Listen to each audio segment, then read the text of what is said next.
The Tar Golem is your first real boss fight in Mortal Shell 2, and in classic Souls-like fashion, it's a forced loss.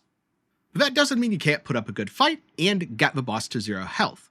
If you do, you even earn a special achievement, which is pretty darn rare. Normally, you only get one shot at this. So, if your shell reaches 0 health, a cutscene plays out, and the fight's over.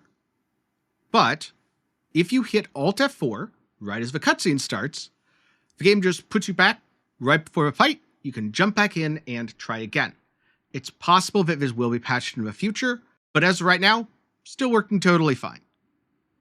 As another quick note, I recommend against using Haros' Petrify ability. Yes, this means you can build some break damage on the boss, but it also means he gets this angry red aura, which I'm pretty sure increases his damage. And even if it doesn't do anything, it's purely visual, it makes it way harder to see and dodge some of his attacks. Instead, I recommend using the nail shot to get in a bit of extra chip damage. Bonus points if you stagger the boss, indicated by its health bar flashing red. That way you have a good opportunity to deal damage when it can't fight back, at least for a couple seconds. So next up, let's get into its moveset. Before I do though, a quick reminder, if you're finding the video helpful, do be sure to get subscribed, ring that bell, and also leave a like because the YouTube algorithm really loves it when you do stuff like that. Now, for such an early game boss, the Tar Golem has a surprising number of moves, many of which are red attacks, meaning you cannot block them, you must dodge them. So the first of these is his clap attack, where he kind of runs at you slowly, with both of his weapons extended out to the side. He then slams them together, creating a fiery explosion. This is the red attack, do not try to block it, and you need to dodge as the weapons start closing in on your character.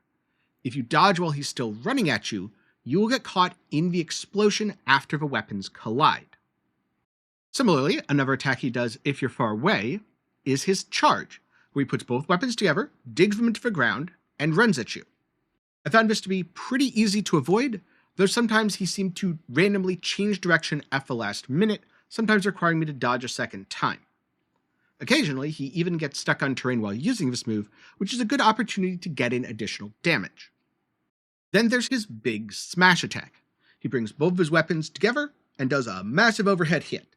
Not only does this create an explosion on impact, but there's a line of fire that ripples out from the attack. So when you are dodging this, dodge as he's swinging the weapon down, and dodge to the left, to the right, or towards the boss. If you dodge straight back, you'll be standing in the fire and take some damage even if you avoided the attack correctly. Then there's his jump attack. He starts this with a normal overhead slam where he brings the weapons together. The difference between this and the big smash is there's no red indicator, so you can block this. After that, he leaps into the air, he kind of slows time for a second around himself, then comes crashing down. Dodge as he starts to come crashing down, and this is a pretty good opportunity to hit the boss a couple times. In addition to all these attacks, when you're close to the boss, sometimes he'll jump away. He uses this to set up for the clap attack or the charge attack. As far as I can tell, it doesn't do damage. And last but not least is his normal attack sequence, where he starts the weapon in his right hand, i.e. to your left if you are facing the boss. He does a quick chop, then he does a quick chop with the other, then he does a quick chop with a third. All of this can be blocked, but personally, I found it difficult to block these attacks because they come out so fast, especially the first one. In general, if I blocked the first one, I would be able to block the second and third fairly easily. But if I didn't block the first one, I was going to take a fair bit of damage. So instead, I'd often try to dodge the first attack as I see it coming out, then block the second or third if the golem's still in range. And so that's everything I saw him use in Phase 1. Because I found the attack sequence to be particularly difficult to deal with, especially if he uses it twice in a row, where instead of 1, 2, 3, it's 1, 2, 3, 4, 5, 6. Instead, I tried to stand at a medium distance, basically always keeping my character a little bit out of his melee range. Because I found when I did that, he would instead use his red attacks, which are much more telegraphed and easier to avoid. This also gave me a good opportunity to dump my resolve into the nail shot to get chip damage on the boss. Doing this, focusing on dodging, I'm able to wear him down to 60% health, at which point he staggers down and you can get a riposte. As a tip, don't do what you're going to see me do way too much.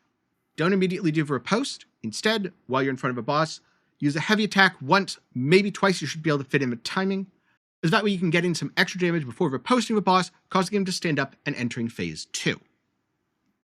Now in Phase 2, the boss becomes more aggressive, adds extra attacks to his sequences, and most of his attacks become wide sweeps, thus covering more distance.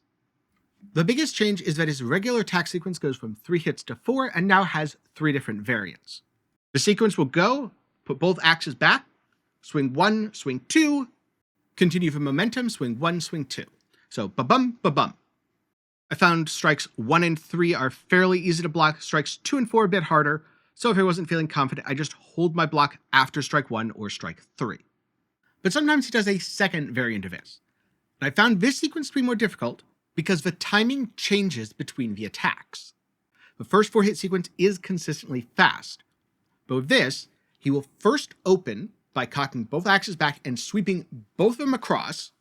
Then he will do 2 quick attacks similar to the normal sequence, followed by a big overhead slam that's a little bit slower. So very often, I found the timing catching me off guard, where I wouldn't block quickly enough for the middle section, or I'd block too early and take a bunch of break damage for the ending section, meaning I would often try to dodge out of range so some of the attacks would naturally miss me. The final variant on the attack sequence that I saw him using a lot, typically when you're a little bit further away, is a running 4-hit sequence. And you can tell he's going to use this version because as part of his first attack, he does a small jump going into a wide sweep with both axes. This is followed by a backswing with both axes, followed by the golem raising its foot and stomping, before bringing both axes crashing down on you. The timing for this is a little bit different. The first hit is slower than the normal sequence. The second hit is about normal speed, but then for the stomp, because the golem's raising up its foot, takes a little longer than you'd expect, and then it brings its axes crashing down on you faster than you'd expect, or at the very least, faster than I expected. So in Phase 1, I tried to stay at a medium distance and focus on dodging. In Phase 2, I ended up standing a bit closer to the boss and trying to block more. Not only did this allow me to build up break on the boss, so that I could get in extra damage by causing it to stagger down, but it also meant that he used the running sequence less, and that was one of the things that I was struggling with. I don't recommend going into this challenge expecting to do it on your first try. I'm sure some people will. For me, it took about a half hour of attempts, which overall I don't consider to be too bad, especially since I'm going out of my way to get an achievement. If you just want to get the boss done with and get back to normal gameplay, you don't have to worry about getting his health to 0. It's just for the optional achievement. But after you do, the boss still explodes and the cutscene plays out as normal, i.e. you are forced to lose. So now I'm going to wrap the video up with my full boss fight and a few thoughts.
and so that's how you beat the tar golem, or at the very least, got its health down to 0, because you technically don't win.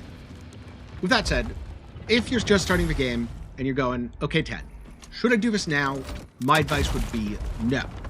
Instead, play through the game, have fun, maybe even get to the ending. Then, go back, make a new save file, do this for the achievement later, because if you have some practice with the game's timings, it's going to be way easier on you. This is something that I didn't do that I definitely should have. With that said, if you have the achievement and you have some specific tips on how to deal with certain attacks, please do post them down below. Also, if you want to see my thoughts on Mortal Shell 2 a little bit more broadly, go ahead and subscribe. I'm going to come out with a tips and tricks video in the very near future, and depending on how things go, I may come up with a couple more videos as well. For now, thank you very much for watching to the end. I'm glad you've enjoyed, and I'll see you in the next one.